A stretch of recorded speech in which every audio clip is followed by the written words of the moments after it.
So, for those of you who are joining us online, welcome. And we're just going into the second part of John chapter 2. I hope you guys at home are not flooded as we are. We got a small crowd here today, but we've got a dedicated one, and I'm thankful for each person here and for those who couldn't be here. And also, before I forget, I was telling Nikki after the service, unless somebody has a better idea, I was going to call Florence and ask her if she and her husband would be willing to come take a break from flooded house and come to dinner for us, unless somebody knows a reason why we shouldn't, or if somebody else intends to. I forgot to say that before. All right, so we're in one of those passages that a lot of people who hate Christians like to try and misuse and twist to their purposes, to push a certain agenda. And they use this one to pretend that they're doing it biblically. They know Jesus. This passage is not about socialism versus capitalism. We can dive into that another time if we want to go political, but that's not what this passage is about, period. It's not supporting one or the other. It's just irrelevant in this passage, and anyone who tells you otherwise is twisting the Bible. And it's one of the big ones, but people picking out short little excerpts or passages and trying to twist them is not uncommon, and it's not good for either side. If we do that, it's not good for us when we twist the Bible. It's certainly not good for them when they do. We have to look at the Bible for what it is, and we have to see the truth and be taught by it and not try and force our thoughts into it. And of course, we've addressed that many times. So, another thing I've noticed in the last few months or the last year is, especially in our southern neighbor, a lot of Christians have felt somewhat safer. They're not as afraid of going to prison for saying the truth, but there's this very sad reality that whenever we start to feel safe, we start getting divided. If you go on forums, any kind of religious social media or something, you'll notice that in the last year, fights have exploded. Theological arguments are everywhere. And some of them are legitimate, and some of them are just stupid. And when we feel safe, when we lose our unity, we will go straight to division. We will start arguing about everything. And this is one of those things, one of these passages where people will use it for disunity by twisting it out of the truth. And that's just something I've been faced with a lot lately, is that Christianity, because for a little while they felt a little safer, we have just been fighting, and we need to remember that we are a remnant. We are not in a position that we should be fighting silly battles with each other. We should be united in the truth. All right, so with that intro, maybe that seemed unnecessary, but we'll get into the first two verses. The Passover of the Jews was near, and Jesus went up to Jerusalem. And within the temple grounds, he found those who were selling oxen, sheep, and doves, and the money changers seated at their tables. So the Gospel of John paints a picture of what's going on, but I think it helps to add context so that we better understand what's going to come next. Each Gospel has this story, assuming it's the same occasion, because the Gospel of John has it very near the beginning. Most of the other Gospels have it middle to end. And so it's possible this happened twice, but assuming that it's the same occurrence and they just kind of put it in a different order, the other Gospels help us to gain a little bit of context to what's going on here. So we go to Mark chapter 11, verses 15 to 17. Then they came to Jerusalem, and he entered the temple area and began to drive out those who were selling and buying on the temple grounds. And he overturned the tables of the money changers and the seats of those who were selling doves. And he would not allow anyone to carry merchandise through the temple grounds. And he began to teach them and say to them, "Is it not written, 'My house will be called a house of prayer for all the nations,' but you have made it a den of robbers." So in Mark's description, as well as Luke's, we see that Jesus harkens back to Isaiah 56, verse 7. It's funny, I went to a church once where they had "My house will be a house of prayer," and you can take that from the New Testament or the Old Testament. If you take it from the Old Testament, it sounds really good. If you put that verse from the New Testament on your church, it kind of sounds a little bit aggressive. But Jesus is quoting Isaiah.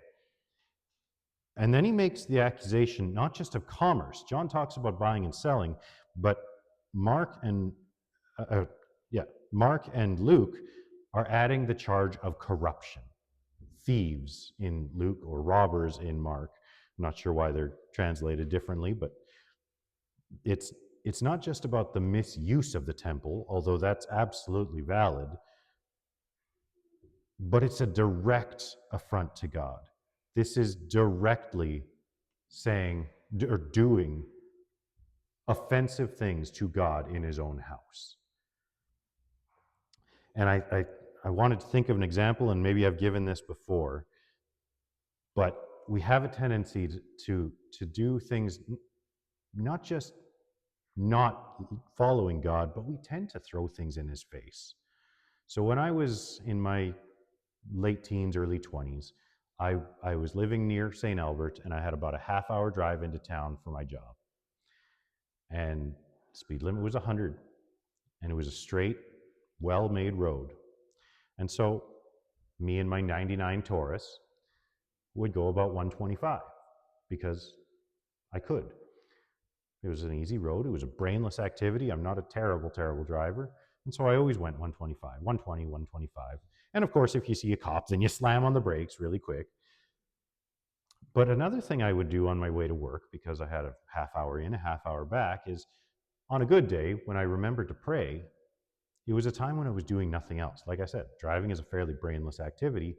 And so that was the golden opportunity to just sit and pray as I drove. And one day God hit me with the conviction that while I prayed, while I sought the favor of God, while I asked him favors, while I tried to build relationship with God, I was disobeying the civil authorities. And as we've talked about, there are several passages, Peter, Paul, multiple times. We are supposed to follow the law. Now, we've talked about jurisdiction, and we don't follow a law if it says to disobey Jesus, but we are supposed to follow the laws of the land, and the speed limit's one of them. And so I was very convicted that I am driving 125 in a 100 zone, breaking the law, while trying to show Jesus that I care about obeying and following him. That's a little bit like what they were doing here. It wasn't just that they were buying and selling. They were stealing from people in the house where you give to people. So we pick up in verse 15. And he made a whip of cords and drove them all out of the temple area with the sheep and the oxen.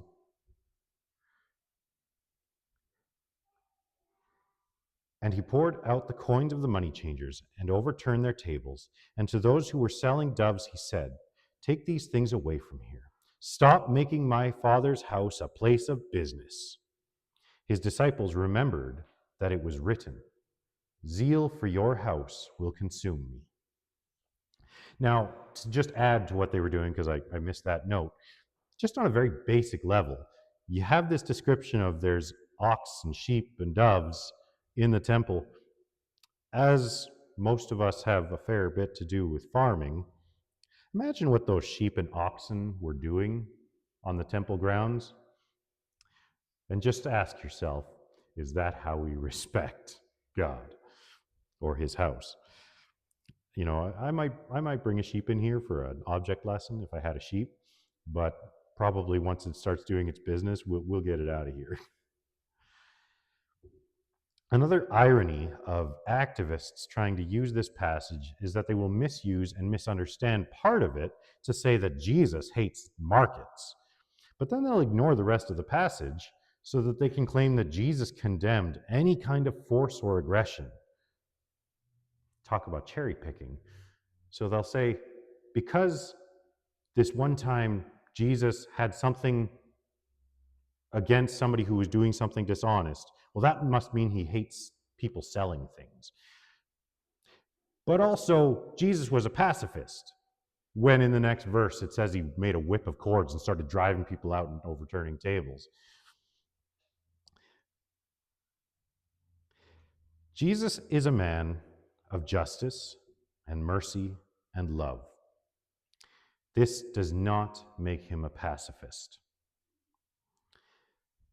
Defense of the innocent and of wards, those who are under our protection, fighting for justice, are all things that are central to the Christian life, as well as reconciliation and redemption. We are not called to just watch evil being done. That's not what Jesus shows. Jesus is not a pushover. So, one of my favorite movies, and I've probably made this reference before, and I'll probably make it again, so you can hold it against me. But one of my favorite movies growing up was called First Knight. It's got Sean Connery and Richard Gere. Great movie, if a little bit tragic. And in this movie, it's got King Arthur and his knights. And somebody comes into King Arthur's chambers and says, the bad guy is invading our neighbor.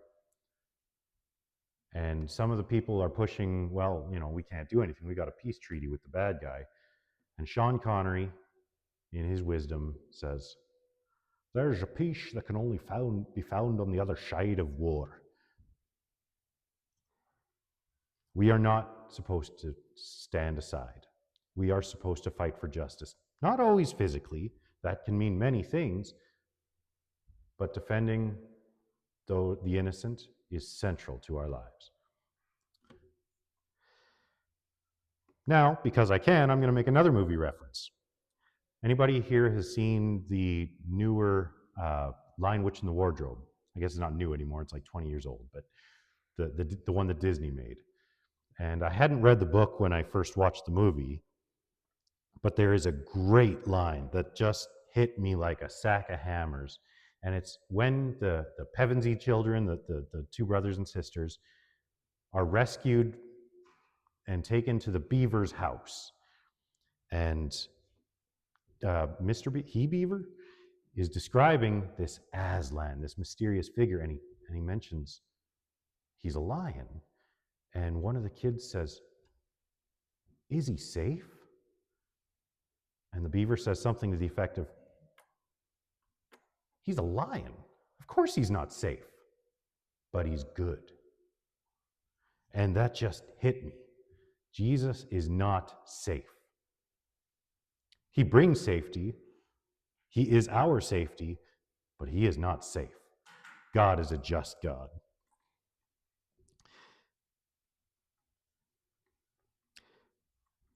Jesus here is not condemning business.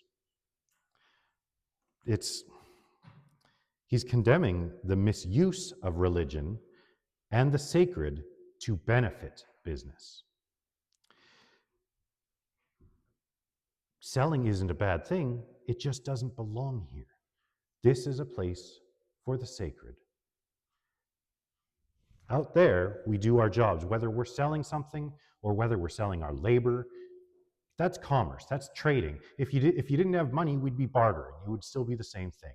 The exchange of goods and services is a good thing. It's the reason that we don't all have to eat potatoes or carrots. We can eat both potatoes and carrots. It's not a sacred good, but it is not certainly a bad thing. It's when it gets out of its wheelhouse. And by the way, I still think fundraisers in church are okay. When done right, they can be done wrong too. If we do a fundraiser here and it's to line our pockets, not so good. If we just do random things to get money in church, bad. If we're raising money to help someone, to support a just cause, those fundraisers are in some way a sacred purpose. They are a part of our Christian duty, or the way in which we fulfill it. So this is not only a good example of blurring lines that should be clear, but also displacing and obstructing religious and sacred purposes. If these guys are all in the temple, what can the temple not be used for? It is said, my house will be a house of prayer. Going to be a bit tough to pray when you're surrounded by mooing ox and hooting doves. But before I go on, once again, this commerce isn't bad. In the Old Testament, it is suggestive for the sacrificial purpose. If you don't have a dove, you go out and buy a dove for the sacrifice. The buying the dove was not the bad thing. It's the doing it in the place where we're supposed to have a house of prayer. The Jews then said to him, what sign do you show us as your authority for doing these things? Jesus answered them, destroy this temple, and in 3 days I will raise it up. The Jews then said, it took 46 years to build this temple, and yet you will raise it up in 3 days? But he was speaking about the temple of his body. So when he was raised from the dead, his disciples remembered that he had said this, and they believed the scripture and the word which Jesus had spoken. This is Jesus, a prophecy of Jesus, and it's actually a really big one. He's basically claiming to be God, or at least he's claiming the full favor of God and the fact that God will do what he asks. But he's also being very cagey. And no one really, like whether it's the Pharisees or the disciples, nobody really understands what he's saying in this particular situation yet. Jesus uses many metaphors in his parables, and some are meant to be dissected and discerned, and some were meant to be understood retrospectively. So you have sermons or parables like the talents or those where Jesus will straight up, right after that, he'll explain it to them, whether it's to everyone or just to the disciples. These are to give context. They're to help people understand what he's saying in a deeper way. But some of them, they don't get. In fact, Jesus declares several times that he's going to die and be raised. And in almost every situation, the disciples don't seem to get it. Nobody seems to get it. And Jesus knew they wouldn't. So it's not like he gave them a clue and he's disappointed in them for not getting it. He knows they're not going to get it. Sometimes it's the same with lessons in our lives. Sometimes somebody will give us advice, or sometimes we'll see telltale signs that something is going to go sideways. And we learn in that moment not to do it, and we save ourselves that trouble. Sometimes we're too blockheaded for that. Sometimes we get 10 warnings and we just think we know better, and we don't figure it out until we've done it, sometimes multiple times, sometimes decades later. Oh, that's what was being said there. That's what could have been avoided. Sometimes lessons work that way. And this tracks with much of Old Testament prophecy as well. Some of it was, whether it be Daniel or Isaiah or Jeremiah, talking about this kingdom will come and they will do this. Some of it made no sense to anybody until Jesus came. They tried to figure it out and they failed, and Jesus fulfilled it.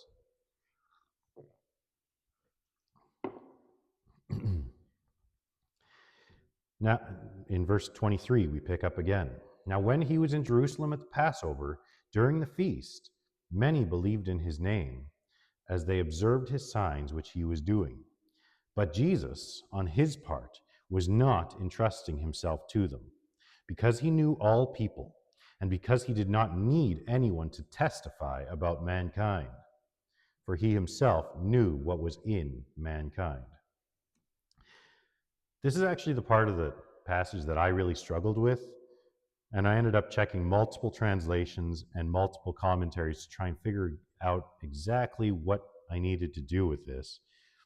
And it's not because it's terribly complicated, although I did want to make sure that I was understanding what was being implied, especially when it uses the word entrusted. In most translation I saw, it said entrusted. Only in one did it just say he didn't trust them. And so that the use of that word, I wanted to make sure I was understanding it right. But it's the main reason I struggled with it is because I didn't know why it was being said or why it needed to be said. It seemed like it was just pointing out the really obvious. All things in Scripture are for a purpose, and I wanted to make sure that I was understanding this one before I testified on it. I think the message is simple.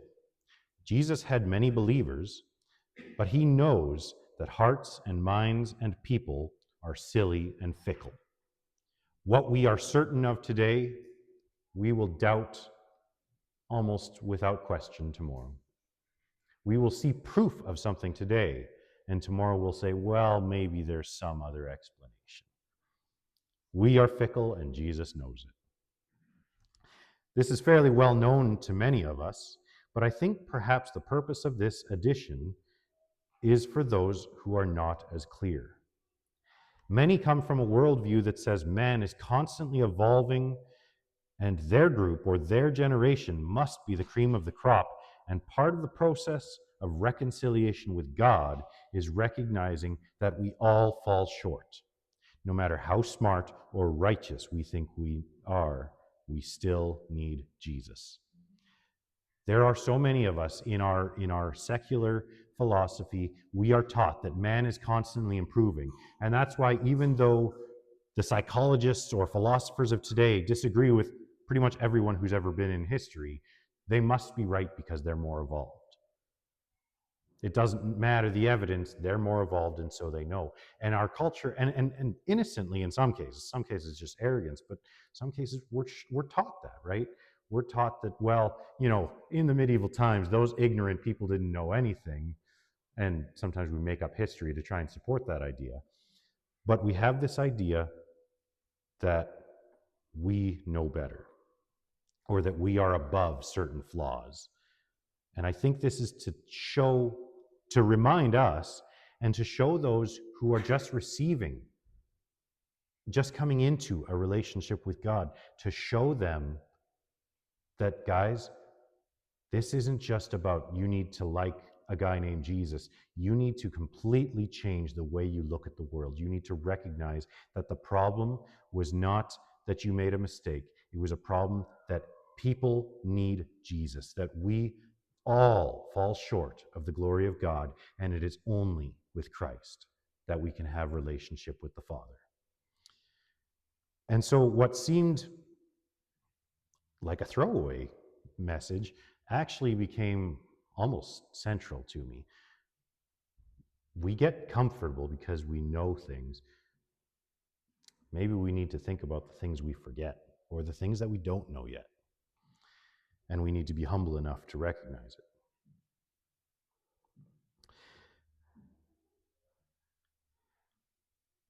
Also, John just seems to offer far more commentary than the other more synoptic gospels.